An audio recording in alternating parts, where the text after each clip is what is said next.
What if I told you that when it comes to love, sex, and intimacy, Buddhism doesn't see it as a simple matter of good or bad?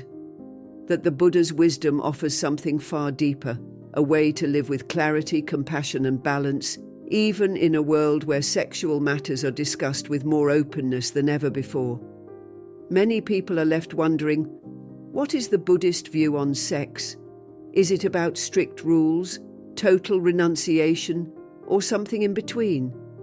The truth is, it's far more nuanced and far more relevant than you might think. Over 2,500 years ago, the Buddha observed that it isn't pleasure itself that causes suffering, but the craving and attachment we build around it. He didn't demand that all people cut themselves off from intimacy, but he did warn that without mindfulness, desire can easily turn into bondage. The Buddhist path is not about repression or indulgence. It's about walking the middle way, where love and connection are not avoided, but approached with awareness and compassion. If you've ever felt confused about how to reconcile your spiritual journey with your human desires, you're not alone.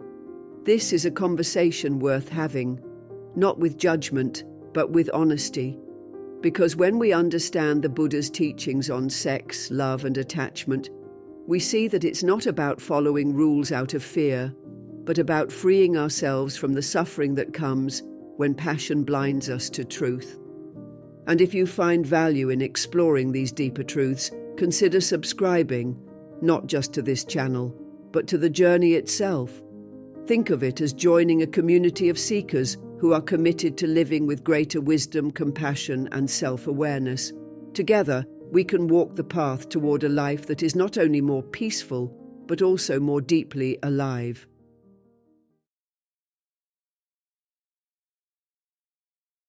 Sometimes the conversations we avoid are the ones that quietly shape our lives the most.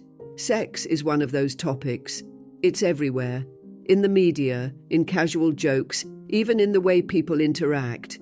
Yet, when it comes to facing its impact on our hearts and minds, many of us step back. We either wrap it in silence or rush past it, never really asking how it changes us inside. The Buddha's teachings remind us that silence isn't always wisdom, and noise isn't always clarity. The real insight comes when we can look directly at the thing itself, without fear or defensiveness. The Buddha never denied human intimacy. He saw it as part of the human experience, as natural as eating or sleeping. But he also saw the subtle danger, not in the act itself, but in the way we cling to the emotions it stirs. Love, pleasure, attraction, these can be beautiful, but when we tie our self-worth or identity to them, we put our peace in someone else's hands. As the philosopher Alain de Botton once said, we are never so vulnerable as when we love. Vulnerability can be a doorway to deep connection, but without wisdom, it can also be the reason we lose ourselves. In Buddhist psychology, the real question is never only what did I do, it's what am I holding on to? That's where the danger lives, in the holding. When affection turns into possession, or when comfort becomes dependency, we cross an invisible line. Suddenly, our happiness is no longer free. It's chained to conditions outside our control. The Stoic philosopher Marcus Aurelius warned, "You have power over your mind, not outside events. Realize this and you will find strength." This echoes the Buddha's call to anchor joy in the mind's clarity, not in the shifting sands of desire. This doesn't mean we should suppress feelings or deny our humanity. The Buddha wasn't calling for cold detachment. Instead, he invited us to approach intimacy with awareness, to enjoy beauty without trying to possess it. Modern psychology backs this up. The more we observe our emotional states without acting on every impulse, the more we build resilience. Viktor Frankl, the psychiatrist and Holocaust survivor, wrote, "Between stimulus and response there is a space. In that space is our power to choose our response. This space is where freedom lives, even in the pull of passion." When we begin to see sex not as an ultimate source of happiness, but as one thread in the tapestry of human life, we loosen the grip of craving. It stops being something that owns us and starts being something we can meet with honesty and balance. This is the heart of Buddhist wisdom, not to run away from life, but to meet it so fully and mindfully that nothing, not even desire, can control us. And in that meeting, we find a peace that no one can give or take away.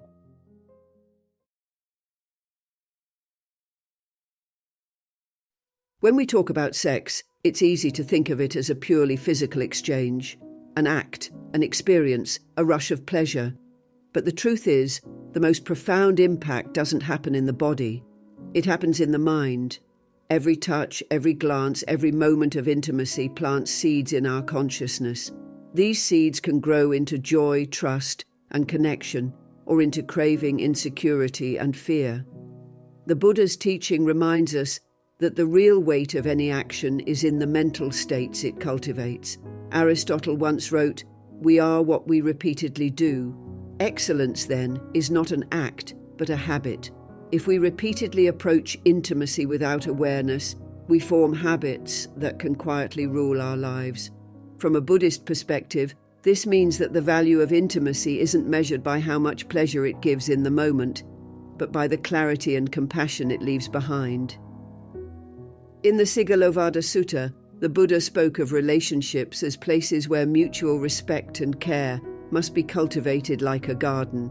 Without tending, weeds grow quickly, and those weeds often take the form of attachment and expectation.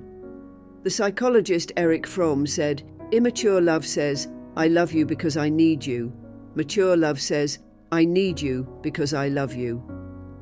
The difference lies in whether our actions come from fullness or from lack. This is why mindful awareness is essential. When we step back and truly observe how our desires rise and fade, we see that they are not fixed truths. They're passing storms in the sky of our mind. The Stoic philosopher Seneca wrote, "He who is brave is free." In the same way, the courage to witness desire without blindly following it is what makes intimacy a choice, not a compulsion. In Buddhism, this is freedom, not the absence of love or connection, but the absence of being enslaved by it. When sex becomes more than just the act, it turns into a mirror. It shows us our fears, our longings, our patterns of clinging. And in that mirror, we have a rare opportunity to meet ourselves honestly and choose the path that leads not just to pleasure but to peace. The Buddha's path is not about denying the beauty of life, but about living it so fully that beauty no longer owns us. In that space, intimacy becomes not a chain but a doorway.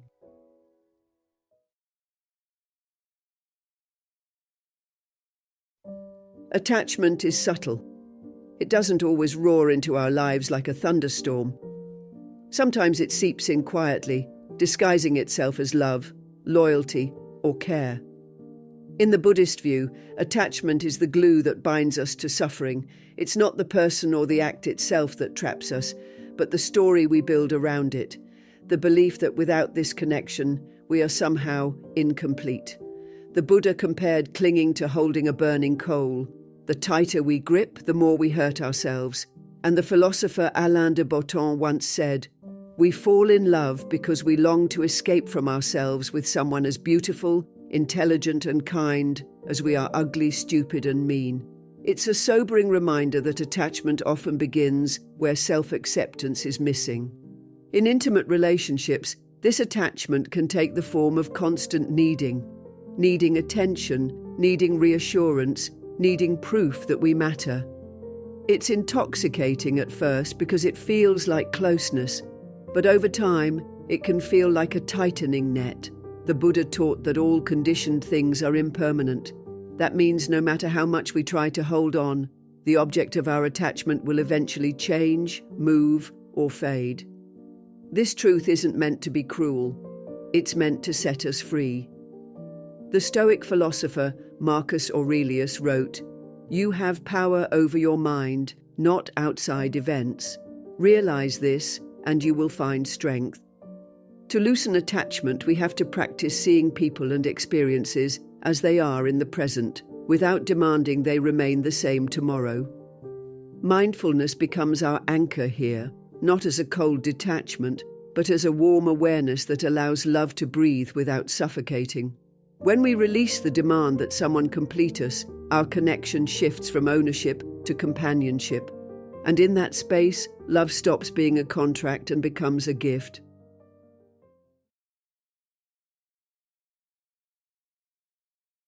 Desire isn't the enemy. In fact, in Buddhist teachings, desire is recognized as a natural part of being human. The real problem is when desire takes the driver's seat and starts steering our lives without our awareness. It's when a passing attraction becomes an obsession, when a simple moment of pleasure turns into a craving we can't shake. The Buddha warned that craving, or tanha, is one of the main causes of suffering, not because pleasure is evil, but because our hunger for it can become endless. As the philosopher Arthur Schopenhauer observed, man can do what he wills, but he cannot will what he wills. Without mindfulness, we are pulled along by currents we didn't choose, thinking we're free while actually being carried by the tide. Learning to see desire clearly doesn't mean rejecting it. It means watching it rise and fall without being dragged under. The Satipatthana Sutta teaches the power of observing sensations and mental states as they come and go, almost like watching clouds pass through the sky. When we stop identifying with desire, it loses its grip. Modern psychology backs this up. Research on impulse control shows that naming and observing a craving without acting on it actually weakens the neural pathways that keep it strong. The Stoic philosopher Seneca once wrote, "He is most powerful who has power over himself." In this way, mastering desire isn't about deprivation, but about choice. When you can enjoy beauty without clinging to it, when you can feel attraction without letting it consume you, you're free in a way most people never experience. This freedom doesn't make life dull. It makes every experience more vivid because you're meeting it fully, without the fog of desperation. And from this place, love, intimacy, and connection stop being games of possession. They become conscious acts of sharing, offered without fear of loss.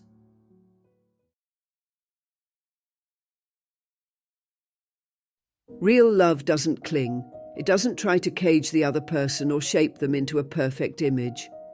In Buddhism, love is understood through metta, or loving kindness, a wish for the other's happiness that doesn't depend on getting something in return. When love becomes about ownership, it's no longer love, it's attachment disguised as care. The Buddha taught that attachment leads to suffering because it builds a false sense of security around something that will inevitably change. As the Stoic Marcus Aurelius reminded himself, when you arise in the morning, think of what a privilege it is to be alive, to think, to enjoy, to love. He understood that love is a gift, not a guarantee. In our modern world, it's easy to believe that someone belongs to us once they've given us their heart. But that belief quietly erodes trust and freedom. Possession creates fear. Fear of losing what you think you own. And fear leads to control. Control leads to conflict, and conflict destroys the very connection we were trying to protect. Buddhist psychology invites us to love as if our hands were open, allowing the other to stay by choice, not by force. Western psychology agrees. Family systems theory points out that healthy relationships are formed by two whole individuals choosing to walk alongside each other, not by merging into one dependent identity. As Erich Fromm said in The Art of Loving, paradoxically, the ability to be alone is the condition for the ability to love. When you are complete in yourself, love is no longer a grasping need, it's a free offering. When love is rooted in freedom rather than fear, it becomes richer and more stable. You can appreciate the other person's growth, even when it takes them in directions you didn't expect. You can hold joy for them without resentment, and you can experience connection without the silent weight of control. This kind of love doesn't diminish when life shifts. It deepens because it's grounded in respect, awareness, and the shared joy of walking the path together.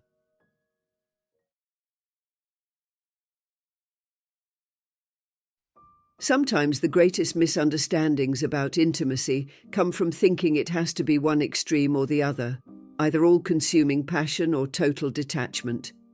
In truth, both extremes keep us trapped. The Buddha's teaching on the middle way offers a wiser approach, one that doesn't reject love, but also doesn't let it swallow our sense of self. It's not about living in fear of desire, nor is it about chasing it without pause. It's about seeing clearly so we can love without losing ourselves in the process. Many people mistake balance for indifference, but balance is not about caring less.